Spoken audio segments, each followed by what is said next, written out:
Tim, it's good to see you. How are you doing? Apart from the ball season being off to a rough start, we're great. But like you said earlier, we're not even 10% of the way into the baseball season yet. So it's fine. So we're good. How are you? I mean, Alan, We may not be 10% of the way through the baseball season, but we are more than 25% of the way through the year if you run on a calendar year. And it is amazing to me how quickly time is evaporating. That's how I'm doing. I'm seeing time evaporate. yeah, it's funny. So I don't know how it's like being like, but we're both entrepreneurs, right? So I mean, if we peel back the curtain for people watching, listening on what it's like being an entrepreneur, the big thing that you worry about is, I think the big thing you worry about is that you take that risk financially.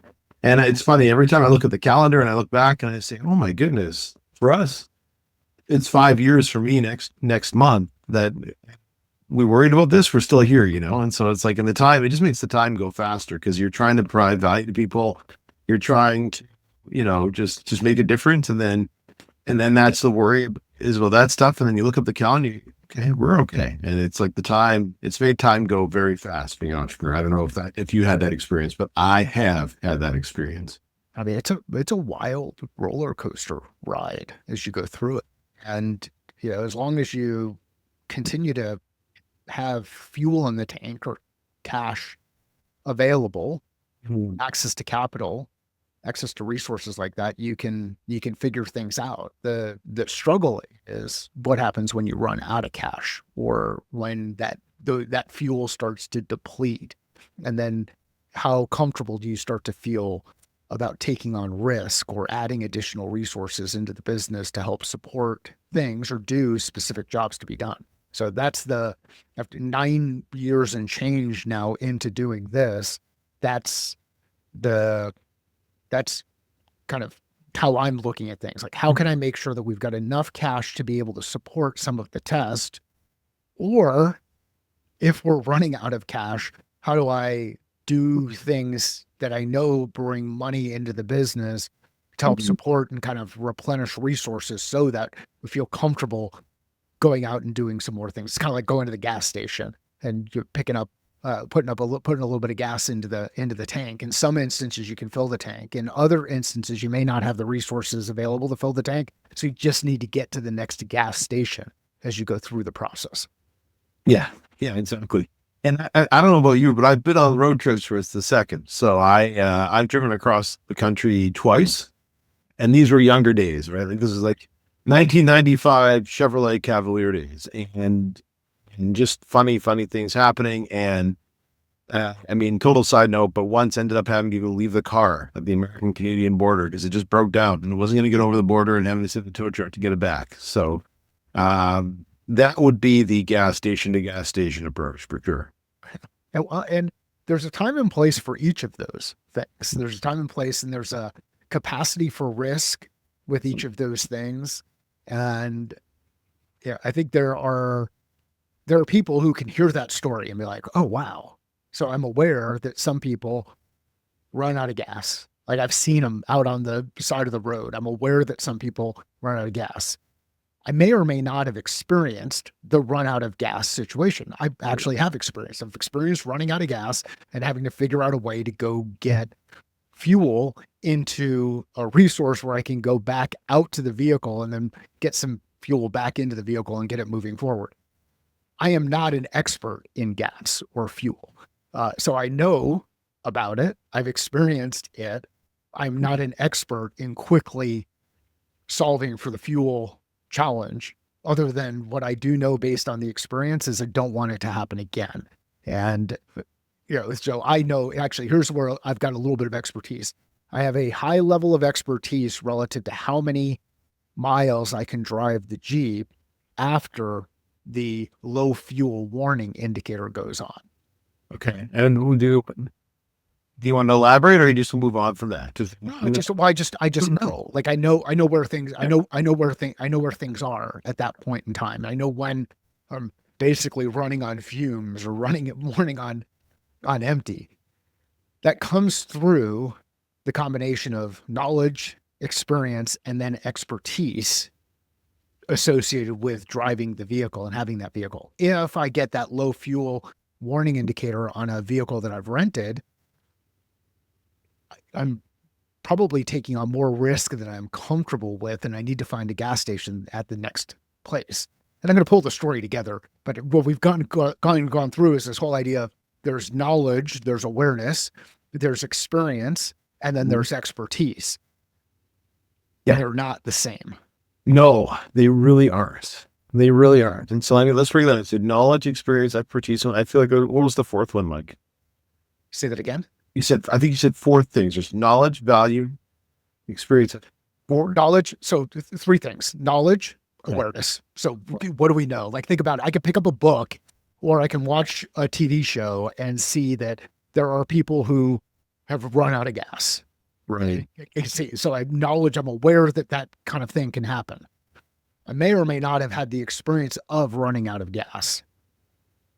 And if Right. I've run out of gas enough times or have gotten myself close enough, then I start to gain a level of expertise relative to how much space I have in the vehicle before things start to go poorly. And so to tie it back into what we're talking about today, which is this whole idea of fractional leadership and how you bring experts into your business, be very careful that you're not bringing people in who have a surface level of awareness or knowledge because they went to ChatGPT. Be careful about bringing them into your business because they are not experts in this situation. Right. And Tim is shocked that I was able to connect the dots on those things. But Tim, you shouldn't be shocked because this is what I do. No, I love that. So basically what we're saying is that from a fractional perspective or the perspective of getting somebody in who can move something forward in your business, you want somebody who has run out of the figurative gas in that field before because they know what it means. They know where you're at because you may have likely have run out of gas in that area in your organization. They know how to get it back and they've had the experience of not having to do it again. Is that what you're saying? I think that's where It is. And actually, it really is. I mean, there's a knowledge that business exists. There's Right. an experience in operating a business, leading a business. And then there's expertise that's gained over time based on a level of curiosity that you have and how deep you want to go into a specific area. My expertise is not human resources. Right. My expertise is not in resume writing. Your expertise is. You have deep expertise in those areas. I have experience in resume writing, meaning I've written a resume. I've helped others. I've looked at other people's resumes. I've reviewed resumes when hiring people, but I am not an expert in that area. I have some experience, but you wouldn't want to bring me on as an expert. Right. Understood. That makes sense. And that was maybe one of the best metaphors that I think I've ever seen, at least so far this week, and it's Monday morning, but that was good. You're right. That's a good way to put it. Some people have skills. And this happens to be one of mine, where you can connect the dots between things that we already know Yes. and what action we want to take, the things we want to do, so we can get over that hump, not get into that situation of reading a book or watching videos over and over and over again to get better at doing something without actually taking action and doing it. That's true. When we can connect the dots between experiences that we've had before, you can start to say, this thing doesn't have to be as complicated as I'm making it. It may still be hard, but it doesn't need to be as complicated as I am making it. I can reduce complexity by removing things. I can simplify things by removing things, reduce complexity, simplify, identify next logical steps so that we can take them and ultimately accelerate speed to impact. So that's the process that we can go through as you get more experience going to a hockey game, going to a baseball game, going to a football game, American or Canadian, whichever one. But you can get a feel for what it's like to be at the game, maybe even what it's like to be on the field if you get that opportunity, maybe even what it's like to cross those lines and play the game. But don't mistake the differences. Don't get caught up in the trap of thinking that experience is expertise or knowledge is experience or expertise. It's true. Yeah. I mean, it goes to that age old comparison of, are you book smart or are you street smart? Right. And both are important. Both can feed each other, right? You can be better at being street smart if you have some book smarts about you. But on the other hand, book smarts aren't anything if you don't ever put into practice. I mean, how often do you see people that just read a bunch of books and do a bunch of professional development and improvement, but they never actually put it into practice, right? If you don't take, it works both ways, right? You can being book smart and having knowledge is great for getting ready to actually practically apply it. But if you ever practically apply it, do you have any real expertise? Probably not. Probably not. I mean, this is the challenge with academics, 100% it is. right? Yeah. Yeah. And I spent, I don't know about you, but when I was in, wait a second, you went to university, or did you not? Did you or did you not? I don't I recall. think. Well, it's funny. It kind of goes to our point right now. It doesn't matter at this point because I know you for having expertise and experience in a certain field. And it's funny we're talking about that because I often tell, because as you mentioned, we do help people with resumes. And when people get all worried about university experience and they've already had 10, 15, 20 years of experience in the field, I tell them it doesn't matter anymore. It really doesn't matter anymore. You're not going to meet people that care. And so it's funny that we just proved our point. But the reason why I ask is because when I personally was getting my undergraduate degree, it was in a field that I was highly active in. And so I was active at the time I was getting my studies, and my professors often gave me latitude on things sometimes if there were big things going on, practically speaking. So, I mean, to give you the context of that. So I took political science, which is right. And to our earlier point, probably doesn't have much to do with what I do now, um, but I was involved in the political world for a long time. And so my professors appreciated the fact that I was actually going out and getting experience. And then even in the academic side, I could tell any day when I was in front of an academic that actually had been out there and done it. And I was in front of somebody who never had, but knew everything from the sidelines, there's a big difference. And they both can serve each other. I mean, we need academia. We need knowledge, right? And even if it's not formally from the world of academia, to start our own process, but it's not useful if we don't apply it and we don't go out to get experience with it. Yeah. You can have deep expertise without experience. For sure. That deep expertise, when faced with experience, might get you killed. 100%, literally, in some cases, right? So, I mean, imagine you're one of those experts who knows about how to deal with a grizzly bear. Yeah. And Yeah. you get caught up in that situation where the grizzly bear is out in the wild. Yeah. And how many times have you seen somebody just step up and be like, yeah, I know all about this. I've seen this before, but they've never actually done it. And they go in there. I mean, that might be an excessive example, but, or it's like this, right? So I went through a phase, and I don't know if I will stay in that phase, but I got really curious about how to fix my own truck.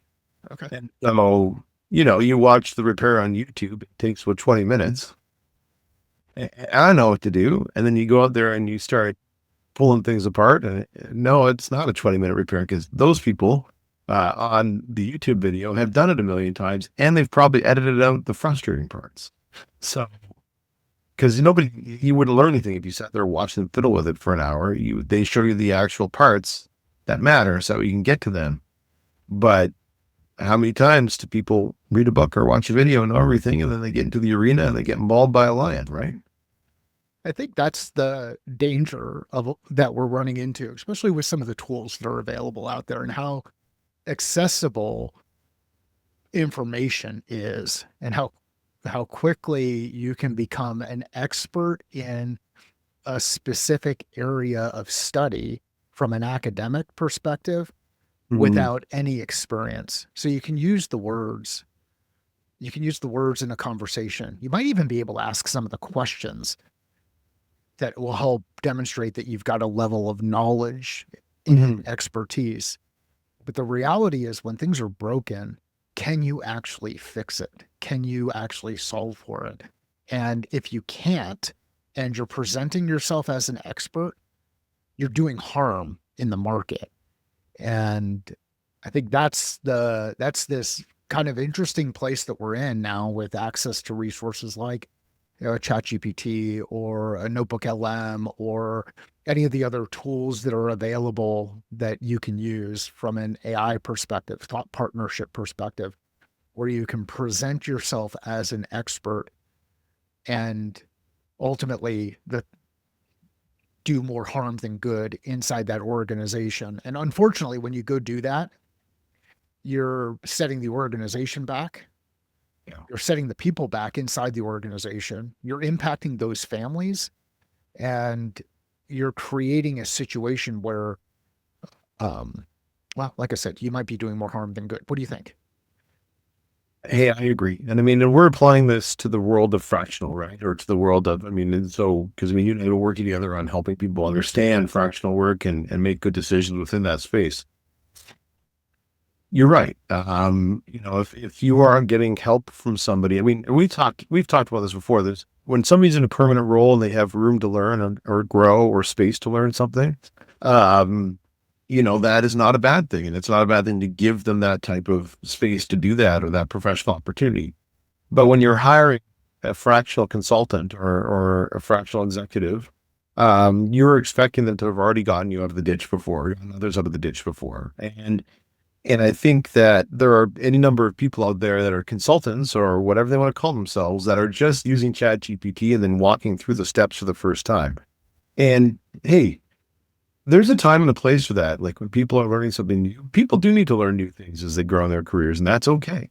But that's not what this world is about. This is about getting out of a rut, getting traction, getting your favorite term, speed to impact, right? Quickly. And if somebody has not driven this car out of that ditch before or repaired that piece of a vehicle before, could they use ChatGPT and figure it out or watch a YouTube video? Probably, but you're not getting the expertise of somebody who has steered it, frankly, to get anything done. A lot of times you have to steer to the ditch and get it back out because it doesn't work the first time or you learn something. Unless you have somebody that has that expertise and has done that before, then you are not going to get the results as quickly as you want. That's all there is to it.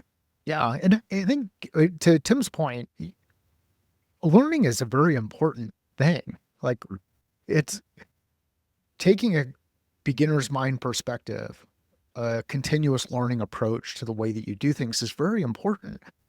The challenge is when you mismanage expectations and present yourself as someone who's done this thing before, because people believe in you, especially when they're at that stage in their career or their business or whatever, where they're desperate and they need help because they're stuck and they know that something is getting in the way and they don't know exactly what it is, but they want to take care of it. And they want to believe that you're going to be able to come in and help them. So don't mismanage expectations around that. Don't mislead folks. Now, in a scenario where you are learning, be clear. Like, hey, you know what? I don't know, but I'm confident we can figure this out and work through that process together. Then you learn together. And there's different ways to go about doing this whole thing that we keep talking about, whether it's in the context of fractional or project work. Ultimately, what we've been building in this series that we've been focused on relative to fractional work and the changes that are happening in the workplace is imagine a world where you could bring in an expert who has deep experience in a specific area that can be a catalyst to help you and your business move forward in a direction that you didn't think was possible and do it faster. That's where this piece can really play an interesting and important role. It's true. You know what? Now that we talk about it, it's kind of like the first time we ran out of gas. So I'd have been 16 or 17 years old and I would have had to call my dad and I wouldn't know what to do. Now, if it were to happen to me, and to be clear, it hasn't for many years, but if it were, I would know to just get out and take a walk and fix it faster. And probably even then work more proactively. Like I said, it hasn't happened for a long time to make sure it doesn't happen again for a long time. So I guess if we're to boil it down to the simplest terms, that's the difference, right? Are you getting if you get a consultant, project person, fractional, whatever you want to call it, are you getting somebody who's run out of gas for the first time who's going to call you for help? Or are you getting somebody who's going to run out of gas and knows how to get out of the truck or the car and go get it, or the Jeep in your case? So, and know what to do and fix it faster than than that because they've done it before. I don't know. Maybe I'm grasping at straws that with that analogy. That's probably better, but that is what it is, right? It is what it is. So, Tim, where can people find out more about what you're working on? Yeah, thanks for asking. So as Mike mentioned, we do help with people strategies and primarily recruitment. And Mike and I are working together on a fractional recruitment project to create clarity around that. We can be found at bestculturesolutions.ca. And then Mike, I know you're going to probably share our landing page for the fractional work as well, because it's a work in progress elsewhere too. Yeah, one of these days I'm going to get Tim to actually put the landing page on his website too. We'll work on that. At some point in time, that will happen. Uh-oh, I saw some nonverbal. Has it happened? Underway. Oh, it's underway. Okay, there we go. So I have hired a project fractional consultant who's better at getting stuff on websites than I am, or at least has more experience putting gas in that tank. And she's working on it right now. Good. And I have wasted way too much money hiring those people to do those things. So good luck with you and that person, and we'll see how that thing goes along.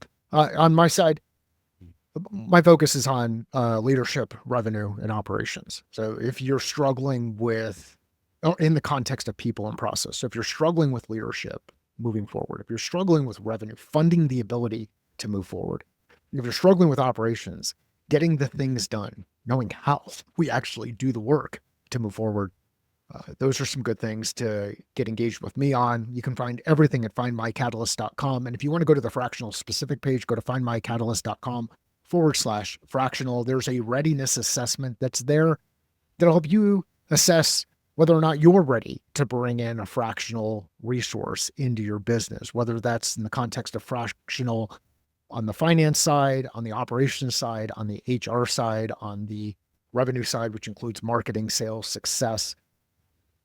There are resources that are out there who are experts in their field, who have deep experience, who can take advantage of the expertise and experience that you have in your field and help you move faster, move farther, and move ahead more efficiently. If you know somebody who would find value in this conversation, please share it with them. Let Tim and I know via LinkedIn. Sales is a thinking process. Business is a thinking process. Life is a thinking process. How are you? Different, but